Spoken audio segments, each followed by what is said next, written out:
Cette méditation quotidienne vous est présentée par le Centre Le Pèlerin, spécialisé en accompagnement psycho-spirituel. lepèlerin.org.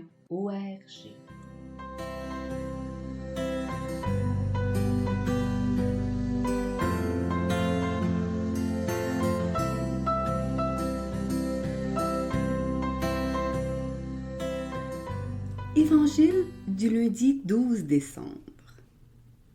En ce temps-là, Jésus était entré dans le temple, et pendant qu'il enseignait, les grands prêtres et les anciens du peuple s'approchèrent de lui et demandèrent : « Par quelle autorité fais-tu cela? Et qui t'a donné cette autorité? » Jésus leur répliqua : « À mon tour, je vais vous poser une question, une seule. Et si vous me répondez, je vous dirai, moi aussi, par quelle autorité je fais cela. Le baptême de Jean, d'où venait-il? Du ciel ou des hommes? » Ils faisaient en eux-mêmes ce raisonnement. Si nous disons du ciel, il va nous dire : « Pourquoi donc n'avez-vous pas cru à sa parole ?» Si nous disons des hommes, nous devons redouter la foule, car tous tiennent Jean pour un prophète. Ils répondirent donc à Jésus : « Nous ne savons pas. » Il leur dit à son tour : « Moi, je ne vous dis pas non plus par quelle autorité je fais cela. »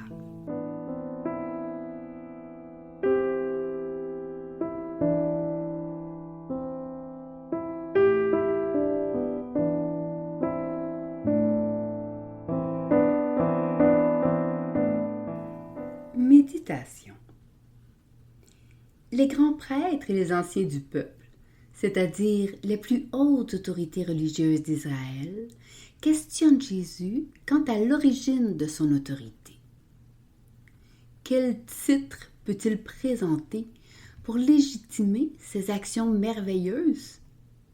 Sur quel fond s'appuie-t-il pour délivrer ses enseignements? Avec quelle boussole oriente-t-il ses paroles? Jésus répond à ces questions à chaque fois qu'il parle du Père. Mais ici, les autorités religieuses ne sont pas de bonne foi. Ces hommes, fiers du pouvoir que confère le temple, inventent un piège qui doit se refermer sur Jésus. S'il révèle le fondement divin de son autorité reçue du Père, il se dénonce comme blasphémateur aux yeux de ses adversaires. S'il se présente comme n'ayant pas de filiation divine, il renie son être et renonce à sa mission. Le piège est préparé. Jésus, qui connaît ce qu'il y a dans le cœur de l'homme, répond à leur demande par une autre question qui fait miroir. L'appel à la conversion de Jean le Baptiste, d'où venait-il? La question de Jésus révèle à ceux qui se sont posés comme adversaires qu'il a clairement compris leur perversion. Jésus n'a rien de naïf. La référence à Jean-Baptiste ne doit rien au hasard, car ce prophète aimé du peuple criait dans les cœurs devenus un désert. Refusant de répondre, ces grands prêtres refusent de reconnaître qu'ils sont passés à côté d'une conversion. Par indifférence à la vie de l'esprit, par conformisme, par goût du pouvoir. Aujourd'hui, la question de l'autorité pose souvent problème dans nos sociétés démocratiques habituées à l'abondance de la consommation.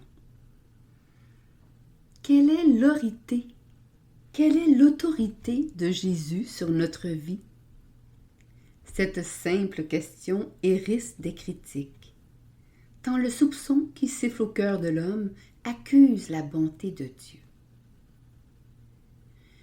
L'autorité de Jésus ne ruinerait-elle pas notre liberté?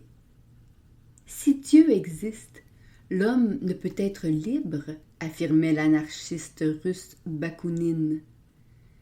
Selon ce penseur athée, l'existence de Dieu serait incompatible avec la liberté de l'homme. La transcendance de Dieu écraserait la liberté de l'homme qui devrait secouer le joug pour reconquérir la liberté. Bakounine ne demanderait à Jésus ces titres d'autorité que pour les déchirer, les piétiner. Dieu devrait s'effacer pour que l'homme advienne. On reconnaît l'errance d'une certaine pensée moderne. En disant cela, nous sommes aussi aveugles que les grands prêtres et les anciens desséchés dans leurs privilèges. Notre pauvre moi se débat pour lutter comme si Dieu nous menaçait. En réalité, les mâchoires du piège monté contre Dieu se referment sur nos mains. La flèche tirée contre la beauté divine retombe sur nous et transperce notre cœur. C'est toujours l'antique discours du serpent qui instille le soupçon. Très finement, le serpent insinue son poison. Dieu serait le rival de l'homme. Seule l'indépendance du moi garantirait la liberté.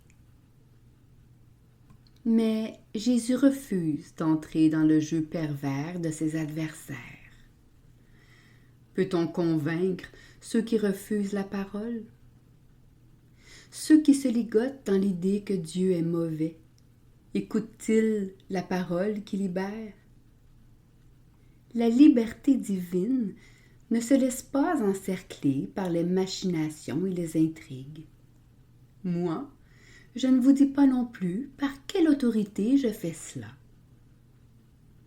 Plus tard, lorsque les gardes viendront arrêter Jésus, il se présentera librement à ses adversaires.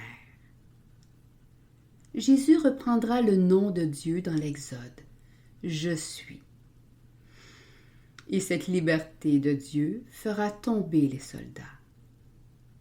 Lorsque Jésus leur dit « Je suis », ils reculèrent et tombèrent par terre.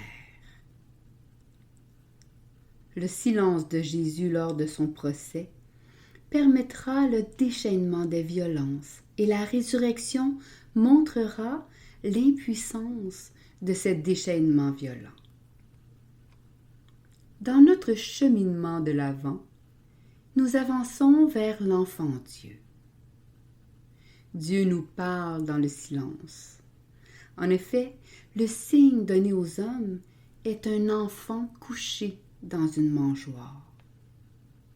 Or, ce mot français « enfant » dérive du latin « infant », qui désigne celui qui ne parle pas.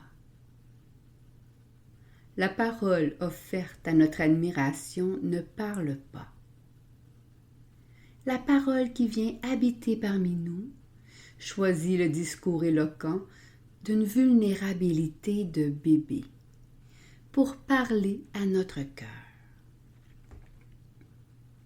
Le Très-Haut devient nourrisson pour manifester son innocence désarmée. Face à ce mystère, que nos soupçons se taisent. Seigneur, mets une garde à ma bouche, veille sur la porte de mes lèvres. Du psaume 141. Ainsi, renouvelé par ton amour, enfant Jésus, que notre âme soit comme un nourrisson rassasié dans les bras de sa mère, comme un nourrisson apaisé. Psaume 131. Alors, nous naîtrons à l'amour comme des enfants. Méditation écrite par Vincent Rijstek.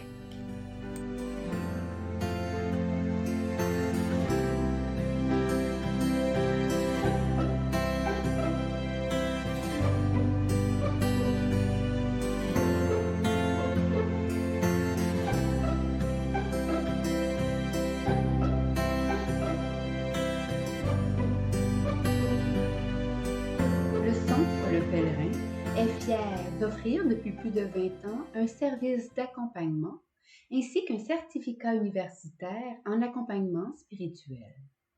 Tous nos services sont offerts en ligne. Nous sommes situés à Montréal, au pied de l'Oratoire Saint-Joseph. Le pèlerin, le savoir intérieur qui transforme la vie. Lepèlerin.org. Page Facebook, Centre Le Pèlerin.